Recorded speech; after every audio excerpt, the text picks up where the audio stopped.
Olá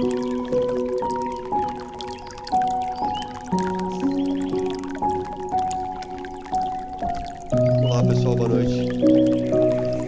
Um recadinho aqui, no sábado agora, às 15 horas, vai ter uma palestra, né, com o Arnaldo, tá? E depois tem o Café Filosófico, tá? Sábado agora às 15 horas. E também de quinta, né, tá aqui o recado, a gente começou o curso básico do Espiritismo, né? Ainda dá tempo, né, Fábio? Começa às 7h30, tá? O curso. E esse é o recado. Vamos aproveitar para a gente mudar um pouco nossos pensamentos, mudar um pouco a frequência, né? Que a gente sai do dia a dia. Vamos lembrar que essa casa aqui é como se fosse uma clínica, um hospital, onde a gente vem aqui buscar alguma coisa. Cada um no seu interior sabe o que está precisando. Então vamos nos permitir receber. E para isso a gente tem que aquietar nossos pensamentos, aquietar nossas ideias, para que nossos amigos espirituais possam influenciar nós ao bem, nos influenciar a entender a lição de hoje e que fique isso para reflexão e atitude no dia a dia, que a gente possa receber as bênçãos de Jesus através de todos os colaboradores aqui dessa casa. Assim seja.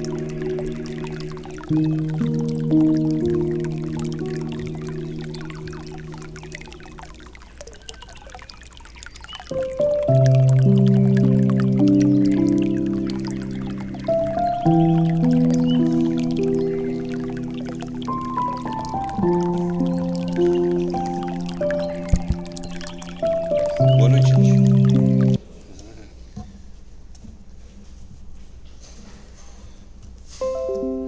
Para lembrar da palestra, está bem pequeno aqui na frente. Pra vocês virem no sábado, então, né? Que nem o Cauê falou. Tá? Todo mundo convidado. Bom, falar hoje do capítulo 6 do Evangelho segundo o Espiritismo. O título é O Cristo Consolador. De onde vem esse título? Tem uma passagem que Allan Kardec destacou para começar o capítulo, que está no livro de Mateus, capítulo 11, versículos 28 a 30, em que Jesus, pregando aos seus discípulos, nos ensina da seguinte forma: Vinde a mim, todos vós que sofreis, estareis sobrecarregados, e eu vos aliviarei. Tomai meu jugo sobre vós e aprendei de mim, que sou brando e humilde de coração, e encontrareis o repouso de vossas almas, porque meu jugo é suave e meu fardo é leve. Mas mais adiante, e essa passagem está relatada em João, né? Capítulo 14, nas vésperas da prisão de Cristo, né? na paixão, quando eles estão na última ceia ali, e Jesus está passando os seus últimos ensinamentos, né? Fazendo a sua última lista de recomendações aos seus apóstolos. E aí ele diz para eles expressamente: se me amais, guardai meus mandamentos. Eu pedirei ao meu Pai, e ele vos enviará um outro Consolador, a fim de que permaneça eternamente convosco, o Espírito de verdade, que o mundo não pode receber, porque não o vê e não o conhece. Mas quanto a vós, conhecê-lo-eis, porque permanecerá convosco e estará em vós. Mas o Consolador, que é o Espírito Santo, que meu Pai enviará em meu nome, vos ensinará todas as coisas e vos fará relembrar de tudo aquilo que eu vos tenho dito. Então, é desses dois trechos que Kardec tira o seu título para esse capítulo e o seu conteúdo, o Cristo Consolador. Para mostrar o quê, em primeiro lugar? Que a promessa do Consolador, né, que está lá em João, ela se materializa com a doutrina espírita. Esse é o primeiro ponto. E o segundo ponto, nos fazer entender como funciona essa promessa. Porque são termos que a gente usa muito corriqueiramente, mas a gente tem que parar um determinado momento para tentar entender a partir da base. O que é consolar? O que é ser um consolador? No dicionário, a gente vai buscar consolar, aliviar, atenuar. Tirar o peso, tirar a dor. Então, consolar é uma conduta muito específica. Quando Jesus lá atrás prometeu o Consolador prometido, a perspectiva sobre a qual ele falava e que Kardec vai descrevendo no capítulo, ela diz respeito a quê? Ao papel da doutrina, ao papel de seus ensinamentos. A gente chama de cristianismo, né, esse conjunto de ensinamentos, né? Mas ele não é em si uma doutrina, né? Porque é um ensino generalizado, se aplica para todo mundo, né? Ela tem essa função porque ela parte da compreensão da natureza humana como espírito, a partir do ser espiritual que nós somos. O que fez toda a diferença para as filosofias da época, que consideravam o homem como um ser carnal que nós estamos vivendo na nossa experiência e que continua sendo até hoje nas filosofias mais modernas também, que enxergam o homem somente a partir desse recorte da encarnação atual. A existência que começa no berço e termina no túmulo. E a vida é um intervalo entre os dois pontos. O Cristo vai ensinar que não é assim. E esse ensinamento, o primeiro, por si só, já muda completamente a forma de entender as coisas. Porque nós deixamos de ser seres finitos, deixamos de ser seres temporais, para se tornar seres imortais. Entender isso faz toda a diferença, em primeiro lugar. Mas não é só disso que os ensinamentos de Jesus tratam, porque essa compreensão, essa pedra de suporte, ela vai amparar uma série de outras compreensões, inclusive naquele campo no qual nós estamos mais acostumados a caminhar, que é o campo das tribulações do cotidiano, do dia a dia, da existência carnal. Porque no estágio em que nós estamos, viver é lutar. Tem um poema, né, acho que é Gonçalves Dias que fala isso, né? Viver é luta, luta renhida. Faz tempo isso daí que a gente vê na escola, esses poemas, mas é luta mesmo. Não tem nenhum de nós que possa dizer que vida tranquila que eu levo. Em certos aspectos pode até ser mais tranquila do que a de outros, comparando, mas sempre será menos tranquila de alguém. E esse alguém que teria uma vida menos tranquila sobre a nossa perspectiva, ou mais tranquila, né, sobre a nossa perspectiva, né, também tem suas dores, porque viver é enfrentar tribulações. Faz parte de um processo de aprendizado. A gente não consegue ainda conceber isso, embora a gente leia, embora a gente estude. A gente tenha conhecimento, a gente tenha base doutrinária para estudar e para tentar entender isso. Mas não entender de forma superficial, aquele entendimento que fica no cérebro, só guardado num canto, que vai ser comido depois pelo Alzheimer, por todas as outras, pelas outras disfunções. Aquilo que a gente põe para viver, o conhecimento que a gente vive. Esse a gente não esquece. O conhecimento que vive. Fala assim, peraí, nós estamos vivendo problema sim, mas por quê? Porque é um aprendizado. Transplanta isso para os mecanismos de aprendizado que são comuns para a nossa existência, para a escola. Para a escola, toda véspera de semana de prova é um tormento para a criança. Entende? Seja para o que não estuda, porque está em vias de levar uma bronca dos pais com o provável 0 que vai tirar, seja para o que estuda, porque ele nunca tem a certeza de que vai tirar o 10 que ele acha que deveria tirar. É sempre amargura. E vem sucessivamente. Será que vai passar de ano? Será que vai conseguir uma vaga nas melhores escolas, nas mais procuradas? Será que eu vou conseguir o meu curso? Será que eu vou conseguir me formar bem? Será que eu vou aprender direito para exercer minha formação? Todo o processo de aprendizado que a gente conhece no nosso dia a dia, do ser encarnado, ele se baseia nisso. Não tem tranquilidade. E mesmo depois que a gente se forma, a gente continua tendo de estudar, continua tendo de se aperfeiçoar, continua tendo de buscar conhecimentos novos, aprimoramento de conhecimentos já recebidos. A gente nunca para, e é sempre sob esse mesmo signo. Será que eu vou conseguir? Será que estou me esforçando o suficiente? Será que estou fazendo aquilo que eu posso fazer? Ou estou devendo algo nesse sentido?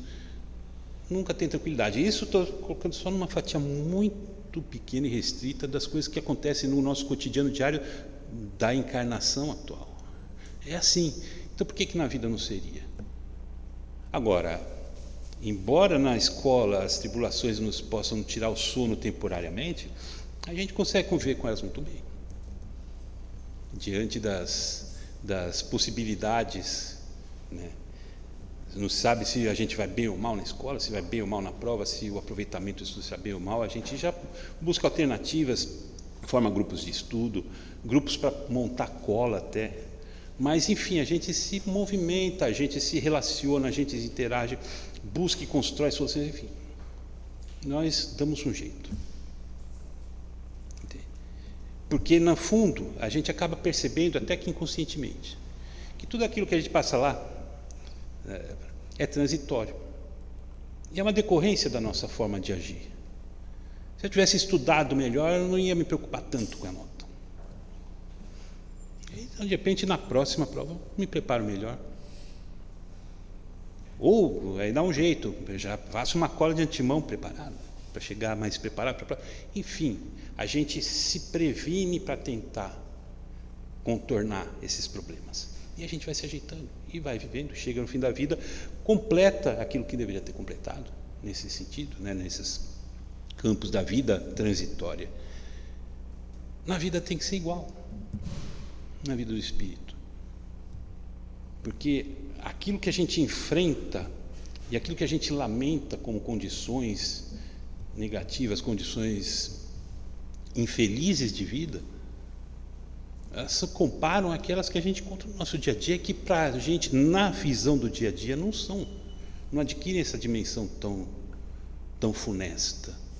Aí você fala, por que então nesta eu deveria agir diferente?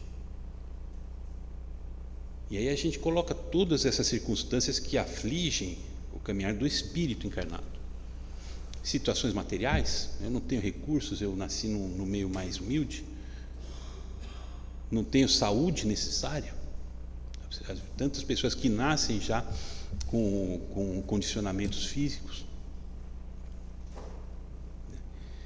Problemas familiares, nasci numa família completamente 13, completamente virado. Acontece. Na verdade, quantos não são 13 nesse mundo aqui? Alguns disfarçam bem, mas a grande maioria de nós não tem esse equilíbrio. Que equilíbrio a gente está querendo ver dentro do estágio em que nós estamos? Qual tipo de equilíbrio a gente quer exigir dos outros? Aquele que a gente deveria estar alcançando, né, por concretizar o nosso processo de evolução? Mas, enfim, são situações que são colocadas e que existem única e exclusivamente para que a gente cresça. Situações pedagógicas. E quando Jesus vivenciou todas as suas experiências na Terra, ele sempre deixou isso muito claro, indo até os extremos. Porque sempre tem a voz negativa, sempre tem aquele pensamento mais negativo, mas e se acontecer tal coisa? Aí você volta lá na época do Cristo, né, a Judéia dominada pelos romanos, né, situações de conflito entre os povos vizinhos, né, o próprio risco de ser escravizado pelos próprios romanos, caso as coisas saíssem daquele cumprimento, né, dos éditos reais, imperiais.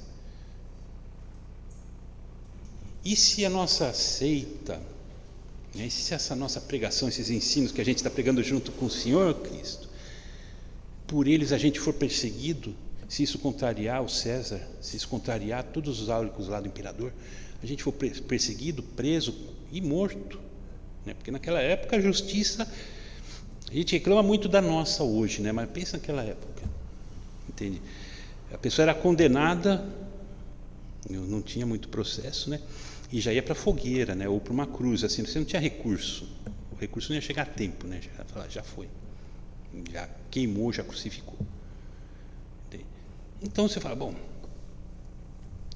e se a gente parar numa cruz? Né? Esses extremos, né? A mente paranoica da pessoa, ela vai pensando sempre os piores cenários. E se a gente morrer nessa propagação dessa causa, né? Desse ensinamento? Jesus falou, não temam aqueles que podem matar o corpo. É essa a preocupação que vocês têm? Não temam. Porque corpo é roupa, corpo é descartável, corpo você troca. Vocês têm que temer aqueles que matam o espírito. Porque o que afeta o espírito, isso é permanente. Isso vai durar até você mudar isso. Só que para mudar isso daí, isso vai exigir trabalho.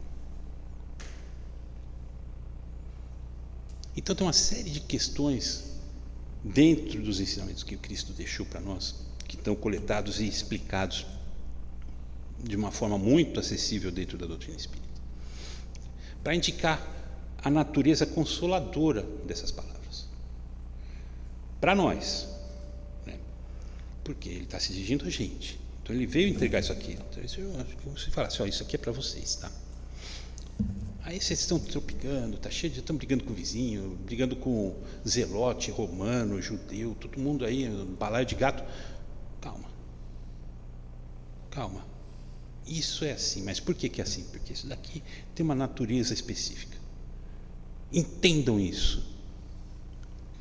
E vocês vão superar, vocês vão contornar, e daí vocês vão tirar o fermento para o seu crescimento. Está aqui. E aí as pessoas, você fala, por isso que depois que Jesus volta, né, a ascensão do Cristo, né, que está narrada lá em Atos dos Apóstolos, aí todo aquele núcleo inicial dos apóstolos e daqueles seguidores principais que se aglomeram em volta, a grande maioria deles foi martirizada, e isso não bastou nem um pouco para afetar a compreensão dos que acompanhavam e que seguiam junto. Aquele pessoal em Roma, as primeiras comunidades romanas fundadas por Paulo, que passavam lá pela Via Ápia e vinham na Via Ápia, os postes de iluminação eram cristãos pegando fogo, amarrados cada poste era um cristão pegando fogo, eram as lanternas da época. Nem por isso eles deixaram de ser cristãos, nem por isso deixaram de pregar. Mas você vai acabar numa cruz, você vai pegar fogo igual esse sujeito aqui no poste, mas isso não queima o espírito, isso não me queima, porque eu sou um ser espiritual, então isso não vai me queimar. E eles continuaram, eles insistiram, e aquilo que era um núcleo desse tamanho lá em Roma, perdido lá no meio, se tornou em algo universal, por causa dessa insistência, que estava baseado o quê? Nessa compreensão. Não vai me fazer mal. Eles entenderam essa natureza consoladora, mas essa natureza é para que todos nós entendamos, para vocês entendam, tá? Agora, é claro que isso aqui sozinho não vai funcionar por si só, tá? Não vai funcionar. O próprio Kardec coloca isso aqui. É necessário aqui, por meio desses ensinamentos, explica-se a origem das dores, aqui, ó, as misérias, decepções, dores físicas, perda de seres humanos, seres queridos, e você encontra, a partir desses ensinamentos, essa consolação para continuar prosseguindo e caminhando e crescendo. Consolação no sentido gramatical, que a gente colocou no começo, de alívio, de retirada de peso, de retirada da dor, que a dor vem da falta de compreensão, né? Retira essa dor, retira esse peso para continuar prosseguindo. As coisas vão acontecer aqui, porque acontece, faz parte, mas isso só não vai funcionar.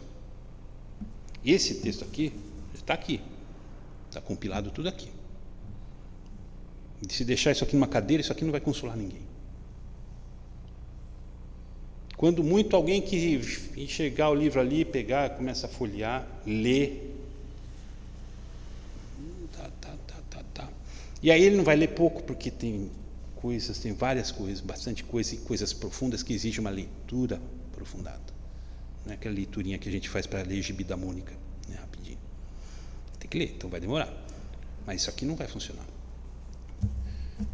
Porque tem uma coisa que funciona e que está ligada a essa ideia do consolo, que é como toda a lei do Cristo é baseada na lei do amor, no princípio da amorosidade. O amor é a base de tudo, e esse amor ele assume múltiplas dimensões que todas vão impactar a nossa existência de acordo com o contexto e com o papel em que nós estamos enfrentando. E uma dessas dimensões que é a mais impactante, não só individualmente, mas coletivamente, porque nós vivemos em coletividade, é a dimensão do amor-solidariedade. Porque o consolo ele não é individual, ele funciona dentro de uma coletividade. Até porque as dores também elas não são individuais, elas surgem dentro da coletividade. Daí porque na Idade Média tinha tanta tentação para o sujeito virar ermitão, some para o meio do mato. Ninguém vai te encher o saco lá. Ninguém vai te acomodar.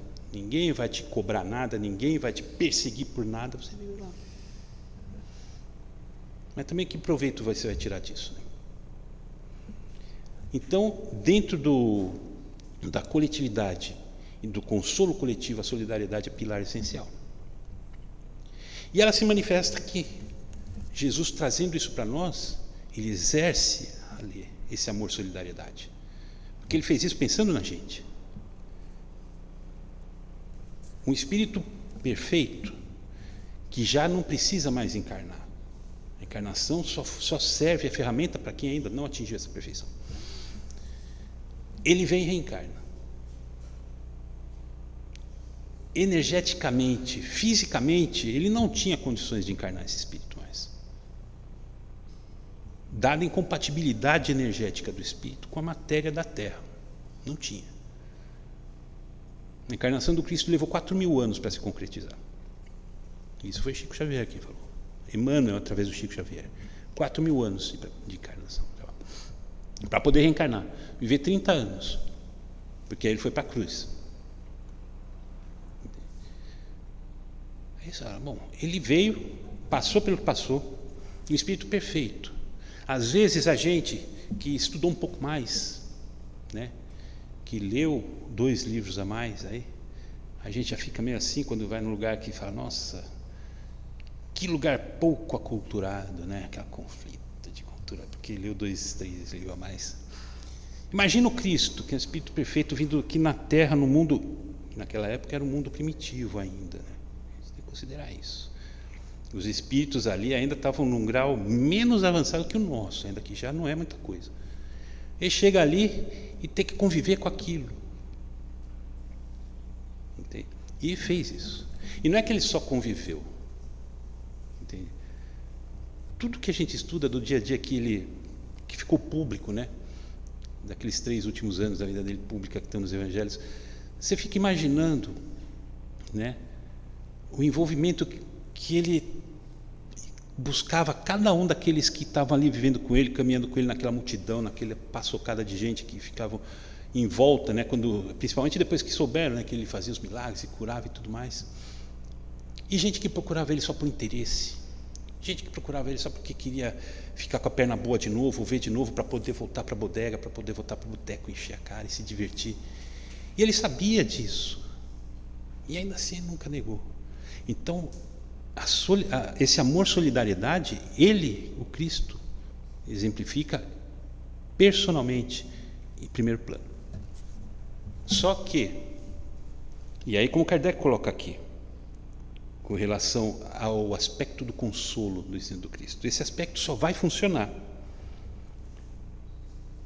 quando a gente atentar que Jesus coloca uma condição a essa assistência, que é a observância de sua lei do amor. E a gente começa a perceber o quê? Que dentro do nosso recorte a gente tem pequenos estratos de organização evolutiva. Tem espíritos que ainda são muito crus.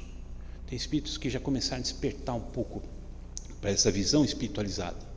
Tem espíritos que já estão um pouquinho mais abertos e já começam a caminhar com um pouco mais de segurança dentro dessa direção espiritualizada da existência. Mas está todo mundo aqui no mesmo saco. E da mesma forma que a gente recebeu a solidariedade do Cristo, em pessoa que veio e nos trouxe isso, porque sem isso a gente não conseguiria sair de onde a gente está. Para que isso funcione é preciso que a gente vire consolo.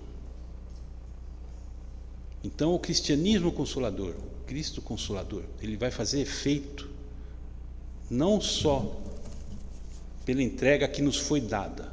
Consolo, está aqui, pronto, está tudo feito, o mundo melhorou. Não melhorou. Se fosse assim, a gente já estava num mundo excelente. Não está. Continua tudo meio bem perturbado ainda. Por quê? Porque falta contrapartida. Isso só vai se concretizar a partir do momento em que todos nós, que somos os destinatários principais e originais desse consolo que veio da esfera maior para nós, também retransmitamos isso. A partir do momento que a gente absorve isso, começa a funcionar também como consolo para aqueles que precisam, dentro dessa dimensão amor, solidariedade. Aqueles menos despertos para o Espírito, aqueles que ainda vivem numa situação mais crua, a gente vai lá e estende a ponte. A solidariedade nos move a estender pontes, para fazer com que eles possam sair de onde estão e atingir onde nós estamos. É aí que completa. Só há consolo, e isso aqui só vai funcionar quando essa realidade se concretizar. Cada um de nós que está aqui buscando aprender, entender, estudar, tal, ok, primeiro passo. Segundo, aplicar. E aplicando, a gente também vira consolo para aquele que necessita. Aí a solidariedade vai funcionar em mão dupla. A gente recebe ela dos maiorais, como recebemos, e retransmite dentro das nossas capacidades. Aí sim a coisa funciona. Aí a gente vai realmente ver, porque do contrário, está aqui. É aquela coisa, né? A gente vai estudar, o pessoal estuda o Evangelho e vai falar assim, bem-aventurados os aflitos. Né? Uma das bem-aventuras, a primeira, né? Bem-aventurados os aflitos. Não, todo mundo na Terra é aflito, em maior ou menor grau, mas todo mundo tem sua aflição. Então, todos somos bem-aventurados. Não está dito isso? Bem-aventurados os aflitos? Não, não é isso que se trata. Fosse assim, seríamos já um mundo perfeito. Todo mundo aqui pastando, como pastamos, já estaríamos todo mundo já está automaticamente classificado como bem-aventurado. Não é assim. Poxa, então a gente precisa entender isso direito. Entender esse processo, entender esse mecanismo. Precisa. E aí, a recomendação última, que é feita pelo próprio Espírito da Verdade, que psicografou umas mensagens aqui que estão unidas nesse capítulo 6. Essa mensagem aqui, advento do Espírito de Verdade. Aqui existe uma certa controvérsia doutrinária. As pessoas querem saber quem é o Espírito de Verdade, né? Então há uma boa gente que diz que entende que é João Batista, porque João Batista veio como o precursor, né? A gente vai encontrar isso no Evangelho, aquele que chegou para aplainar as veredas, né? Tipo, de pavimentar o caminho para que o Cristo pudesse seguir. Aquele que vem na frente, limpa, e aí depois o Cristo vem e segue. E o próprio Jesus, no Evangelho, diz de Jesus, João Batista, que dentre os nascidos de mulher, ou seja, aqueles encarnados, ele era o maior. Então é um espírito de realmente muita estatura, justificaria. Mas há um outro segmento que entende que é o próprio Cristo, o Espírito da Verdade, que é o que preside, na verdade. Eu acho que seria mais lógico isso, porque aquele que veio, tipo, eu volto, o Consolador prometido, mas não pessoalmente. Aí as pessoas têm aquela história, né? Não, Cristo vai voltar, quando ele disse essa questão do Consolador prometido. É a volta do Cristo, a parousia, né? Que eles chamam, parousia. Vai voltar o Cristo em pessoa de novo. Não, não é isso. Até porque o Cristo voltando em si não ia mudar muita coisa. Ele veio, tornou o mundo perfeito ele ter vindo? Não, pelo contrário, ele foi para a cruz.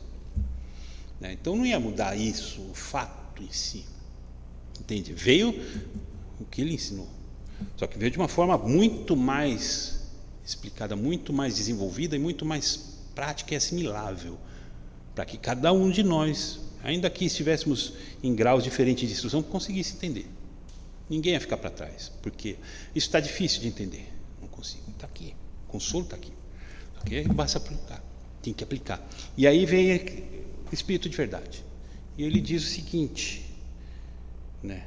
Falando da necessidade de trazer o Espírito, esse consolo, ele encerra dizendo o seguinte: espíritas, amai-vos, eis o primeiro ensinamento, instruí-vos, eis o segundo, porque todas as verdades estão na doutrina do Cristo. Os erros que nela se enraizam são de origem humana, originam-se na ignorância do homem. E somente entendendo a profundidade desses ensinamentos é que a gente vai conseguir compreender que, além do túmulo, além da morte, além da existência carnal, o espírito sobrevive, o espírito permanece e o espírito cresce buscando a sua iluminação, vivendo aquilo que Jesus viveu, seguindo aquilo que Jesus recomendou seguir. É só assim que a gente consegue fazer. Só que a gente faz certo. Por isso que a gente chega aqui na Casa Espírita, tem curso, tem estudo, o livro tal, e a pessoa vem, poxa vida, tem que ficar lendo o livro, tem que ficar estudando, já estudou escola, já fez isso, que você quer descansar. Não aguento, eu quero um momento de alívio, vou para o centro, me aliviar, vou ficar em paz comigo, mas é necessário, para evitar que muitos de nós já fizemos isso, fazemos isso, acha que está fazendo certo e faz errado, acha que está aplicando certo e está aplicando errado, e não é porque a gente acha que está certo que deixa de ser errado, não é porque a gente acha que está certo que deixa de ser mal o que a gente faz. A intenção não era essa, sim, a intenção não era, e a intenção atenua, mas a consequência continua sendo danosa para o espírito, no sentido de não permitir a sua evolução, não impulsionar o seu progresso. Daí porque estudar, daí porque a recomendação, instruí-vos, e não é numa ordem qualquer, ame e depois instrua-se. A segunda, porque amar tudo bem, é difícil, aí tudo bem, a gente pode entender que é o fim, é a meta, a gente ainda tem que caminhar até a meta, mas o caminho para ela passa pelo estudo, pela instrução, para entender exatamente o que se trata, para entender exatamente como ser um verdadeiro consolo para o próximo. Aí você está na casa espírita, aí vai chegar alguém com problemas, porque chega muita gente que vem para cá com dores, com problemas, com sofrimentos pessoais, e aí a pessoa vai ouvir e vai falar, meu irmão, é isso mesmo, né? Porque na outra vida você aprontou muito, agora você está pagando. E tudo que a pessoa precisava ouvir para se jogar num buraco lá fora. Tem que saber fazer as coisas, tem que saber entender e saber aplicar. E Jesus podia ter feito tudo isso com a gente lá atrás. Chegou os 10 leprosos que foram lá pedir a cura para Jesus. Podia falar, você que fica lá no bordel do fulano, você que enche a cara todo dia, você que bate na mulher, porque ele sabia. Ele não perguntou nada, ele fez. O ladrão que foi crucificado com ele na cruz, né? Tinha os dois, né? Tinha um que continuou com sua natureza criminosa até o fim, o outro não, o outro já falou, respeita Cristo, porque esse aqui está pagando sem pecado, respeita ele. A gente fez por merecer, mas ele não, ele é o Filho de Deus. E aí pede, né? Ele pede ainda assim, mestre, se der um dia, quando você estiver lá em cima, você lembra de mim. Jesus falou para ele, melhor, hoje mesmo você vai estar comigo no paraíso.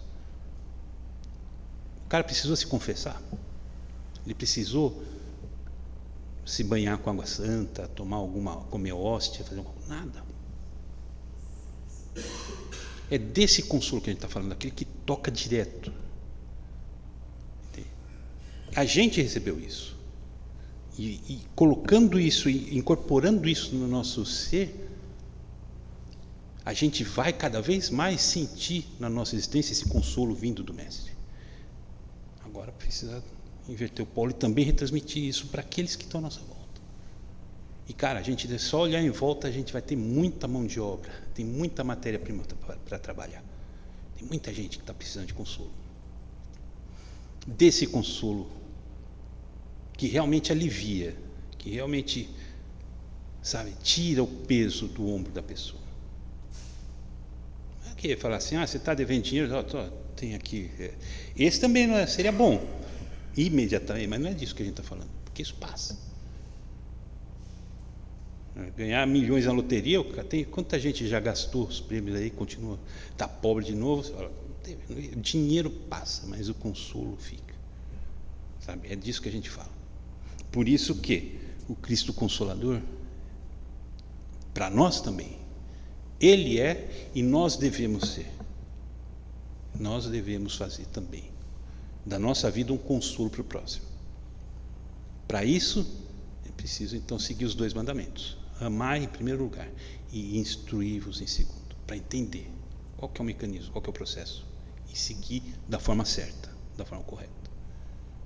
Aí sim, a gente se enquadra naquilo que o próprio mestre falou. Vocês pensam que nesse momento de turbação, de tribulação, de transição que estamos vivendo agora, né? Aí tem tanta gente que pensa assim, Deus vai mandar os seus exércitos, suas trombetas, os anjos com as trombetas para resgatar os homens. Aí tem aquela crença que o pessoal fala que vai ser... tem um termo, né, que vai ser... O pessoal foi... Eu já preparei, eu tenho uma alça aqui atrás, assim, para chegar a puxar, né? Já está pronto, assim, conforme for, mas... Não tem anjo nenhum. Sabe quem são os anjos? Somos nós. A gente que vai ser o anjo desses que estão precisando, desde que a gente entenda esse papel, né? Entende? Então, olha o tamanho do vulto a qual a gente já está, né, capacitado para ser. Só falta a gente abraçar isso. Então, para começar, eu recomendo capítulo 6 do Evangelho segundo o Espiritismo, Cristo Consolador. Leiam em casa, reflitam, porque ele é muito rico, um capítulo muito profundo. Tem material disponível na internet, YouTube, palestras, estudos sobre, muita coisa rica para a gente poder entender melhor. Porque daqui é base.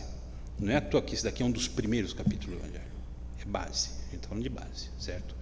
Então agradeço a paciência de vocês, que vocês tenham uma semana muito iluminada, que Deus nos abençoe a todos. Muito obrigado, gente.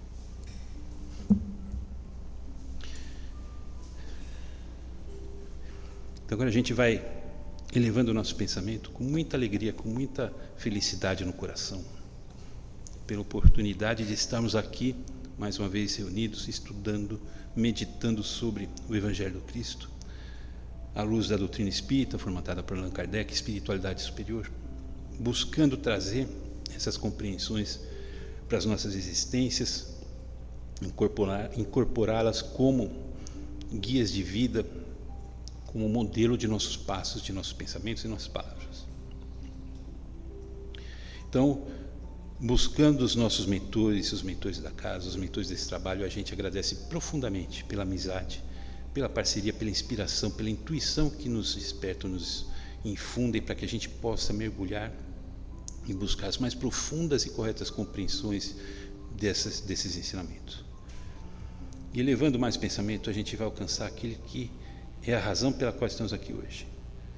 Aquele que veio pessoalmente trazer esse código de iluminação e renovação e que permanece diuturnamente no nosso horizonte, como um farol nos iluminando o caminho, nos mostrando a rota que escolhemos seguir e nos infundindo fé, segurança, confiança e esperança para prosseguir na jornada mesmo diante dos tropeços que o mundo oferece. Ao nosso Mestre, Senhor Jesus Cristo, nosso muito obrigado por todo o seu amor, por toda a sua misericórdia, por toda a sua paz. Que suas bênçãos possam envolver cada coração aqui presente hoje. Que cada um possa retornar aos seus, animado pelo seu exemplo, pelas suas palavras, pelos seus atos, e que possa buscar replicá-las no seu dia a dia. Que cada um aqui possa ser uma carta viva do seu Evangelho, vivendo aquilo que aprendemos, aquilo que estudamos, e buscando dentro das nossas limitações concretizá-las perante os nossos irmãos, perante essa sociedade ainda tão necessitada de despertar para as realidades do Espírito. E assim dar o nosso contributo para torná-la cada vez mais integrada nos mais profundos laços de amor e de fraternidade promanados de nosso Pai. Que assim seja, graças a Deus e graças a Ti, Jesus.